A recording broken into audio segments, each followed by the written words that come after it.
finally, what we've all been waiting for. At least what I've been waiting for. Finally, the nature of a sign. So now we're going to talk about the nature of, okay, what is a sign? What are the parts?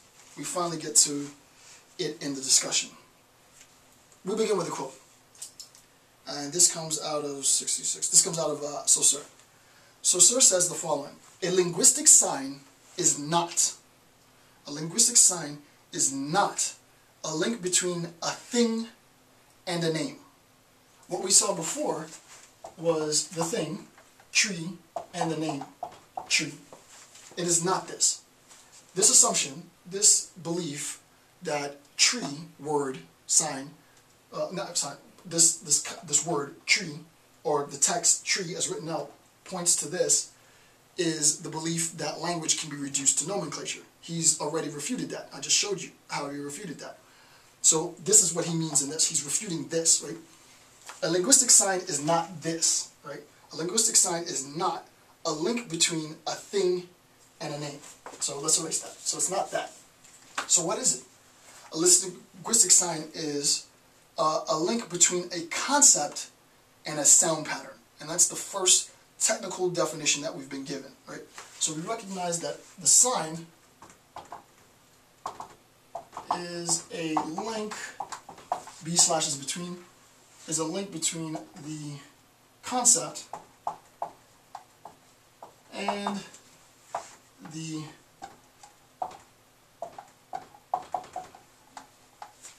concept and the sound pattern. We immediately recognize that at this point, before I go on, that at this point, Saussure's articulation of sign is indebted to, and this is not to diminish his genius or the novelty of his semiotics, but it is to show that his description of sign it's uncontestable that it is indebted to Locke.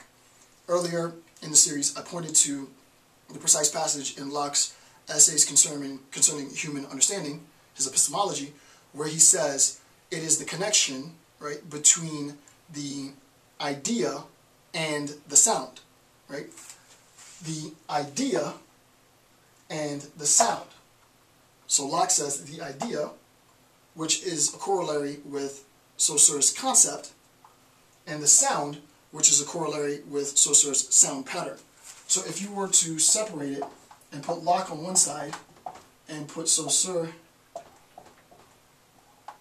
on the other side, one side you have the idea and you have the sound, and Locke talks about this relationship. And what Saussure has said is, he said the idea in Locke is synonymous, is a corollary with Saussure's concept. The sound in Locke is corollary with Saussure's sound pattern, so that they're saying the same. So the first thing that I wanted to do is to minimize any potential confusion that can sort of arise by showing you the inherent sort of relatedness of Locke's pre-semiological discourse in Essays Concerning Human Understanding and Saussure's semiological discourse in the course on general linguistics, via his students, obviously. Okay, so now we know sort of roughly the definition of the sign, so that's a great point. Now we get a little bit more complicated. Sound patterns are not physical. Sound patterns are not physical. Okay, so that's a little different, right? So he says sound patterns are not physical.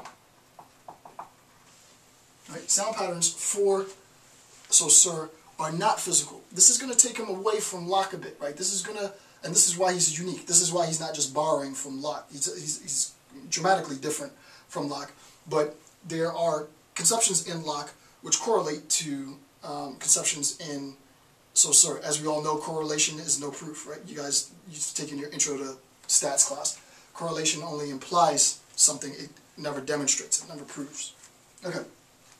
Sound patterns are impressions, right? They're not, sound patterns are not physical. It's not necessarily the words that we're interested in.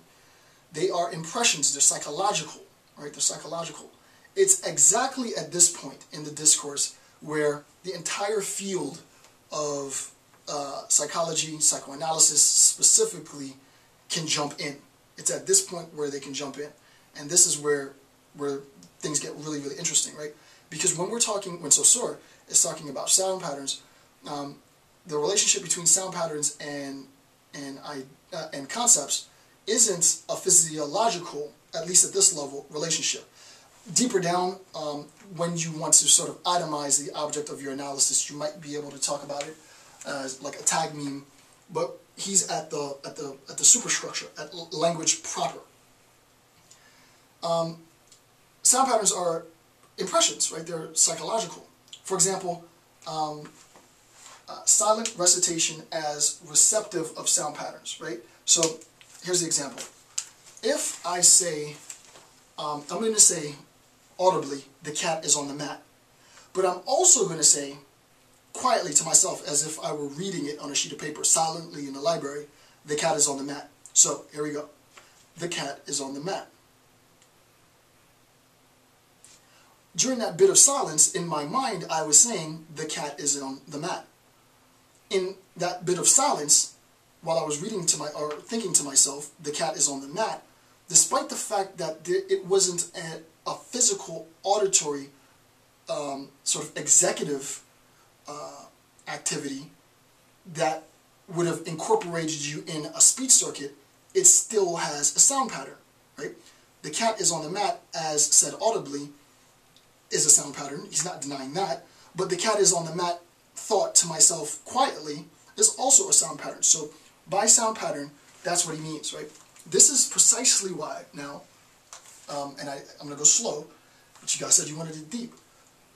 This is precisely why in Descartes, right, when Descartes thinks quietly to himself, what he didn't recognize was in his silence, he brought into his cognitive ability the entire linguistic community, right? Because here I am, and I say, the cat is on the mat, right? And I say it out loud, and you can sort of verify that the cat is either on the mat or not on the mat. I think the exact same thing, right? Let's say I think exactly the same thing, right? As represented by that. Let's say I think the same concept, or I think the same thing, but I say it quietly. What Saussure is saying is that this is a sound pattern as well. So by sound pattern, if I think it quietly or if I say it, you can't classify a sound pattern as such, as something which is physical. It's psychological, right? So we recognize that there's a relationship between the sound pattern and the concept. For Descartes, what Descartes forgot was that this sound pattern, right, the words that I'm using, technically, even in the quiet of my mind, is itself, and we've seen this before, a consequence of the linguistic community.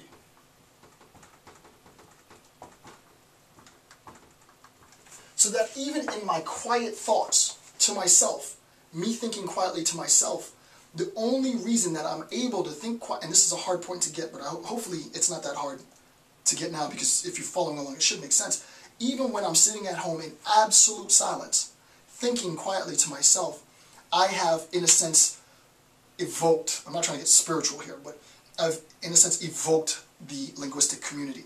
The linguistic community is always operational within the quiet recesses of my mind, and it is categorically impossible for me to have any thought at all, no matter how mundane or how grandiose, independent to its situatedness within the linguistic community. And this is what Descartes forgets. He thinks that when he says, I think, therefore I am, privately to himself in his mind, it's him that's doing the thinking, and he is, but it's him that's using the terms, I think, therefore I am, in French. And all of those terms arise as a consequence of their situatedness within a linguistic community. So you can't say that you're the first thing if you were presupposed, your existence is presupposed by this linguistic structure, right? So even the privacy of our mind, right, and that's what that means. For example, silent recitation as a representative of sound patterns. These sound patterns, it doesn't mean that I have to say the cat is on the mat as a sound pattern, as audible. I can think quietly to myself, this cat is on the mat, and that state of affairs for Saussure is a psychological state. Now, there are contemporary linguists that will challenge that idea